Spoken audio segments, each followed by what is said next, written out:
Where is the future for American workers? In part, it is in the renewable energy sector. The fact is, the wind, solar, and other renewables in the United States is already having a significant impact on the workforce. That said, it is a fact that mass media, many journalists, some politicians are clueless about this fast-changing dynamic and appear to be focusing on the past in which coal miners and oil well drillers are the real workers. Today there are 3 times as many workers in the solar industry in the United States as there are working in coal mines. It seems clear that coal is not the future and that government programs are needed to retrain coal miners for other fields that include green energy installation and maintenance. Solar and wind are not fantasies of dreamer environmentalists that sit at their computers and blog all day. They are real. Here now, massive industries that are employing more and more American workers, even as the number of workers in the petroleum sector has been dropping. Here are some facts that were compiled by Juan Cole, a Richard P. Mitchell Collegiate Professor of History teaching Middle Eastern and South Asian history at the University of Michigan. First, renewable energy employment grew by 6% in 2015 to reach 769,000. In comparison, there are only 74,931 coal miners in the United States, about a tenth the number that work in the renewable industry. Renewable energy workers make up about 0.5% of the U.S. workforce, but the sector is expanding at a much faster rate than the general growth rate of the economy and will become even more important in coming years. Secondly, solar employment grew 22% in 2015 to reach 209,000, or 12 times faster than the job market in general.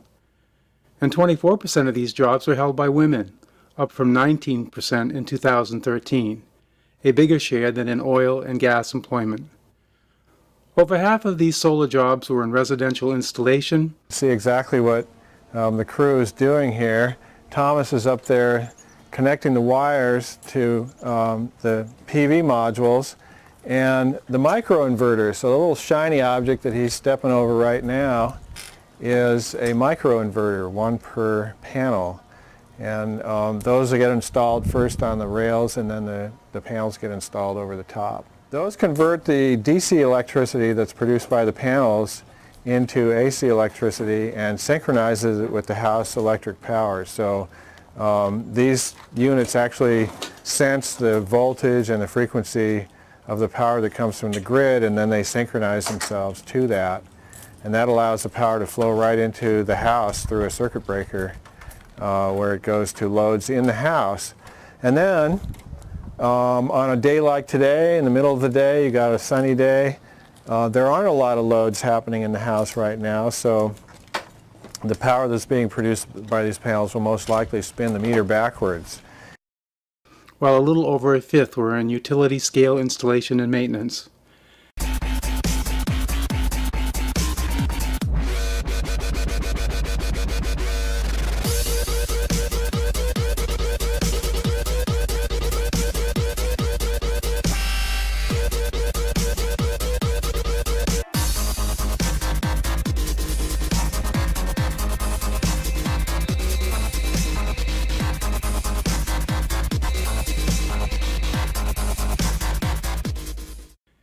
A sixth of these jobs were in the commercial sector.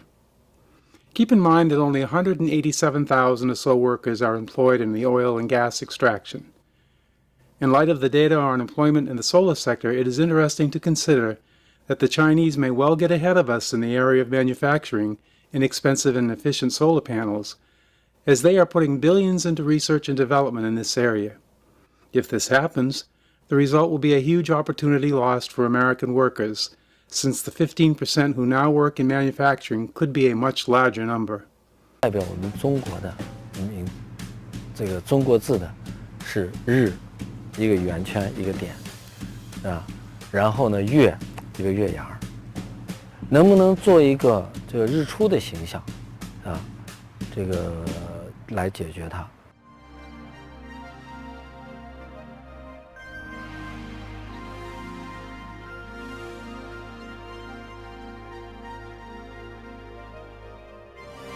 试想一下，如果全中国的我们的生活办公这个只用原来的1/10，我们的雾霾我们什么都解决了，那个包括能源危机。我身后的这个太阳能厂房屋顶是世界首例。那么现在呢，我们在房子顶上不占地儿的地方建个太阳能热发电厂，而且这个热发电呢又是世界上最先进的菲涅尔式发电系统。那么这样的话就实现了共赢。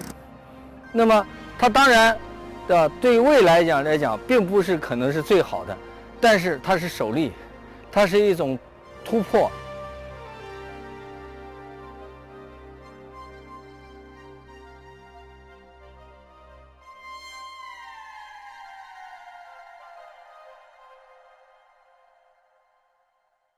那么我当时的这个理想梦想呢，就是说，不仅仅让大家办公这些科研都有一个节能环保的地方，大家居住的地方才是真正的能够让大家体验它。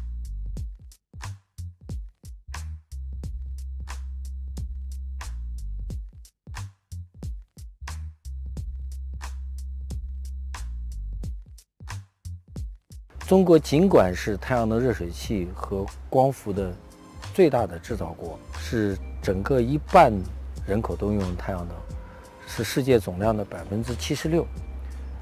应该说这一点上，我个人非常自豪。我们整个产业在世界上是绝对技术等等各方面领先的。但是回头又一想，它占整个能源替代量的不到1%，离我们为了子孙蓝天白云实现全球能源替代这样的伟大目标差得很远，我们还是说等不及。Third, wind energy jobs grew 21% in 2015 to 88,000 jobs total in that industry. The U.S. now has 8.6 gigawatts of wind power installed. A third of Iowa's electricity now comes from the wind. The International Renewable Energy Congress released 2015 data related to wind power that indicated manufacturing employs 21,000 people, construction, project development, and transportation accounted for 38,000 jobs, and operation and maintenance for 29,000 jobs. Fourth, the best green jobs in the next decade: wind energy fabrication, green farming, forestry, solar panel installation, green building, and conservation biology. Number 5, 2016 is looking even better than 2015. Since January, the wind energy industry added 88,000 jobs. Texas leads with 24,000 wind power workers. By 2030, which isn't far off and certainly not science fiction, the industry estimates that it will have 380,000 well-paying jobs nationally.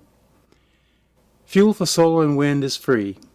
At some point in the next 40 to 50 years, installation will be completed or inexpensive, and fuel will be basically costless. The average American worker will likely experience the equivalent of a 6% raise in their pay as a result. Inexpensive green energy will put money in all of our pockets instead of Saudi Arabia pickpocketing us for expensive and polluting petroleum. So there is a very optimistic future for the American worker, a green and prosperous future. In my own experience with solar panels, which we installed in our home in 2009, first, the cost of the 11 solar panels, each which generates up to 198 watts per hour, or 2.178 kilowatts per hour for the 11 panels, for a grand total of an average of about 245 kilowatt hours per month for 7 years, or 20,830 kilowatts in total. A savings of 35,410 pounds of carbon dioxide. The initial cost of the 11 panels was $16,800, with 30% federal energy credit and then a maximum of $6,000 rebates from New Hampshire utilities, unfortunately a program that has since been greatly reduced in available rebates as well as the amounts rebated. Our final cost was $5,760. By about March of 2017, we will have paid for the panels in savings, but more importantly than that, we have saved so far about 18 tons of carbon dioxide going into the atmosphere. The panels are warranted for 25 years, and with about 18 years left in that warranty, we will clearly come out way ahead. There have been no maintenance problems whatsoever. My only regret is that we did not install more panels. That said, the cost of the same installation today would be about half of what we paid. That is how much the cost of panels have dropped. And the panels are getting smaller and more efficient. It has been so great to receive an electric summer bill for $19.95 to $35 for a 2,400 square foot home with air conditioning, and that includes the $12 and 50% customer connection fee that you have to pay no matter what. With more panels, we could have banked some credit for the upcoming winter season. We have a net meter which literally goes backwards when we are generating more electricity than we are using. Now, if your location makes solar panels an option for you, seriously look into it. It is good for the earth, good for the economy, adds value to your home, and will return savings to you over the long term. For the Green Side Plus One, this is John Lovering. Thanks for watching.